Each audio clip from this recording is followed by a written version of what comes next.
Today is the Cooperstown Express. Who'd you vote for? Who'd you leave out? I'm Kevin Dupont for Globe 10.0, here with Chad Finn. And Chad, the question in this all the time is, should the voters, this is loaded, this question, but should the voters be voting on character? I mean, we've got the issues with Clemens and Sosa and Pete Rose. Where do you fall on that? Yeah, I almost wish they would take that out of the qualifications of the considerations that you're supposed to have, because first of all, the hall is decorated with scumbags already. If you want to go back pre-Jackie Robinson, pre-integration, you've got Ty Cobb, you've got guys who fought to keep African-American players out of baseball, all sorts of stuff. When we weren't politically correct. Yes. When it was okay to be a scumbag. It's selective with its scumbags. And to me, I am in the museum camp. I put Pete Rose and put Joe Jackson, slap a big asterisk on Barry Bonds' head and tell us what he did in his plaque, but just have the complete history there. That's how I look at it. Well, if you look at it from what the fans who walk through the door care about, and this is often the measure I use, and I am very torn and conflicted.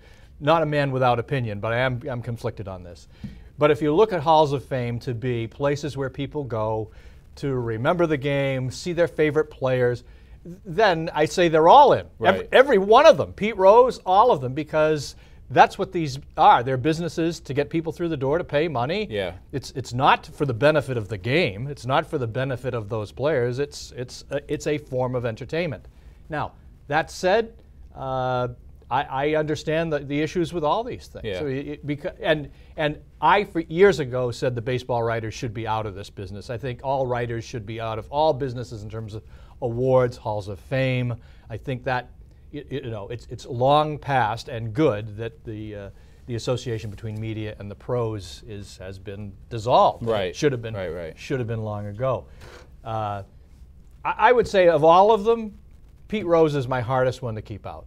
To keep out. To keep out, yeah, because he's all-time hit leader and because he's the greatest player I watched, and everything they've booted him out for is after that fact. Yeah, I mean, there's a whole integrity game thing with him, and that he lied about it for so long. Yeah. But if I'm taking Junior to the Hall of Fame, and we're looking at Pete Rose's plaque or Roger Clemens' plaque, I'm saying Roger Clemens' son. He was a heck of a pitcher, and he kept a great straight face when he was telling his lies or whatever. But you tell the whole story, even if it's not accounted for there. And again, it's a museum. People pay to go through the doors and learn baseball history. That's what it should be. Well, one thing we know, a very difficult issue. It brings out a lot of passion, a lot of different opinions, and it's not going to change here. It's not going to change for a very long time.